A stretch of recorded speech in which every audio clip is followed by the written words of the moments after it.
Hi guys, welcome back. In this lecture, we will talk about savings institutions and credit unions. So let's get started. We will describe the ownership and regulation of saving institutions. We will also identify the key sources and the uses of funds for savings institutions. We will describe the exposure of saving institutions to various types of risk, and we will finally explain how savings institutions manage interest rate risk. We will briefly talk about the credit unions as well. So, saving institutions are classified as either stock-owned or mutual uh, owned institutions. So mutual means that they are owned by the depositors. Because of the difference in owner control, stock-owned institutions are more susceptible to unfriendly takeovers. Some saving institutions have been acquired by commercial banks that wanted to diversify their operations. The insuring agency for saving institution is the Deposit Insurance Fund, which is administered by the FDIC and insures deposits. The insurable limit is presently $250,000. Um, Regulators conduct periodic on-site examinations of saving institutions using the CAMELS rating system in a manner similar to commercial banks. Also, in recent years, saving institutions have been granted more flexibility to diversify the products and services that they provide. Savings institutions obtain most of their funds from a variety of savings and time deposits, including passbook savings, retail certificates of deposits, which are CDs, and money market deposit accounts. They can borrow in the federal funds market through the repurchase agreements or at the Federal Reserve. Their capital primarily composed of retained earnings and funds obtained from issuing stocks. They use cash to satisfy reserve requirements and accommodate withdrawal requests. Mortgages are the primary asset of savings institutions. Some savings institutions purchase mortgage-backed securities. Also, savings institutions invest in treasury bonds and corporate bonds, which provide liquidity.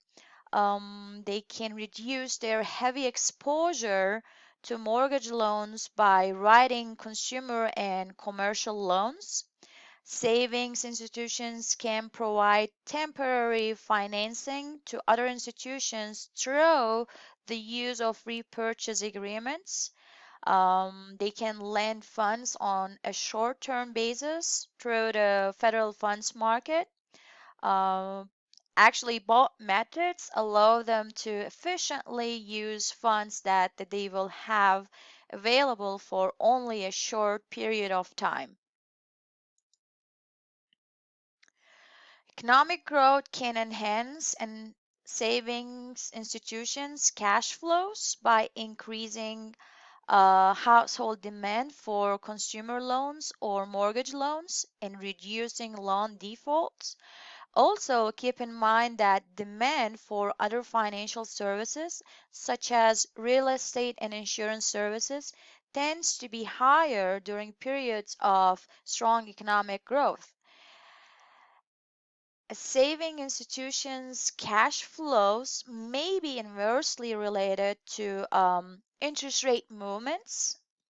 Saving institutions are exposed to industry conditions such as regulatory constraints, technology, and competition. If regulatory constraints are reduced, the expected cash flows of some saving institutions should increase. A saving institutions also has control over the composition of its managers and its organizational structure. Its managers attempt to make internal decisions that will capitalize on the external forces such as economic growth, interest rates, regulatory requirements. So the factors that affect the required rate of return, an increase in the risk-free rate results in a higher return required by investors. High inflation, economic growth, and high budget deficit, place upward pressure on interest rates, whereas money supply growth places downward pressure on the interest rates. If the risk premium on a saving institution rises, so will the required rate of return by investor who invests in the saving institution due to. Since saving institutions commonly use short-term liabilities to finance long-term assets, they depend on additional deposits to accommodate withdrawal requests. If new deposits are not sufficient, they can obtain funds through repurchase agreements or borrow funds in the federal funds market. Because because mortgages represent the primary asset, they are the main reason for credit risk at the saving institutions.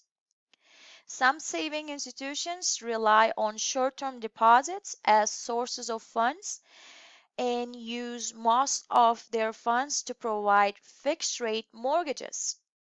The spread between interest revenue and interest expenses narrows when interest rates increase, which reduces their profitability. Saving institutions measure the gap between rate-sensitive assets and rate-sensitive liabilities to determine their exposure to interest rate risk. For example, adjustable rate mortgages enable saving institutions to maintain a more stable spread between interest revenue and interest expenses, while adjustable rate mortgages reduces the risk of saving institutions. Keep in mind that they expose consumers to interest rate risk.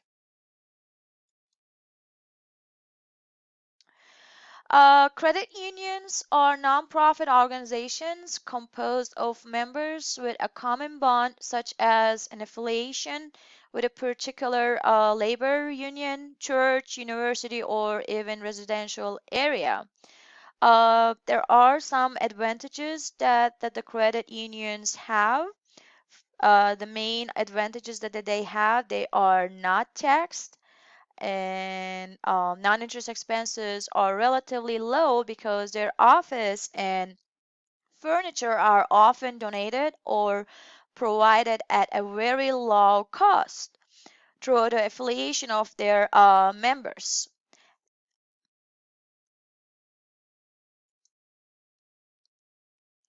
About 90% of credit unions are insured by the National Credit Union Share Insurance Fund.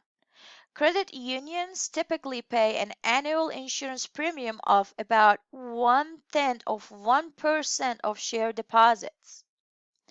Federal credit unions are supervised and regulated by the National Credit Union Administration, while state chartered state state chartered um, credit unions are regulated by their respective states. Examiners classify each credit union into a specific risk category ranging from Code 1, which is a low risk, to Code 5, which is high risk. Credit unions obtain most of their funds from share deposits by members. A credit union can borrow from other credit unions or from the central liquidity facility. Like other depository institutions, credit unions maintain capital. Their primary source of capital is retained earnings.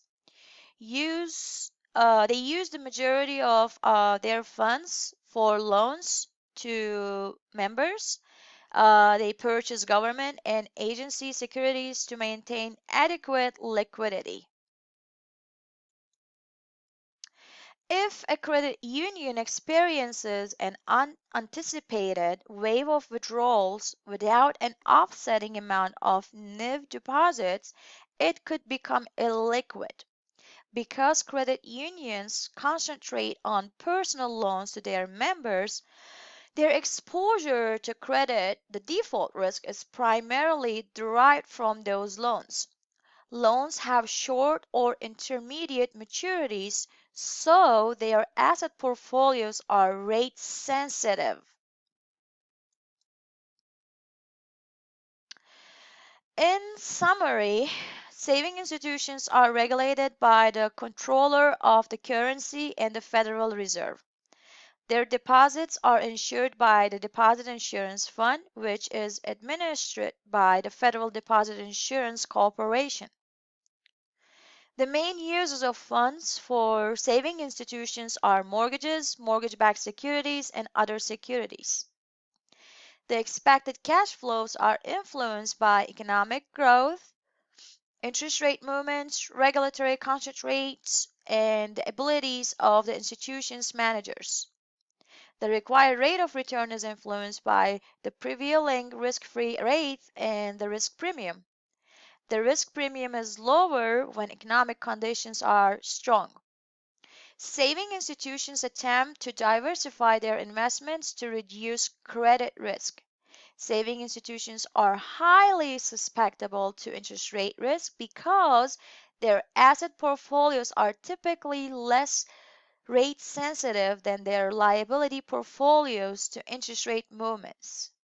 Saving institutions can reduce their interest rate risk by using adjustable rate mortgages instead of fixed rate mortgages so that the rate sensitivity of their assets is more similar to that of their liabilities. Alternatively, they can sell interest rate futures contracts, which would generate gains if interest rate increase. And finally, they can engage in interest rate swaps, which they swap fixed rates for floating rates, which would generate gains if interest rate rises. So this chapter's musician is Fazil Say, and I picked the song named Black Earth. Please enjoy and let me know if you have any questions.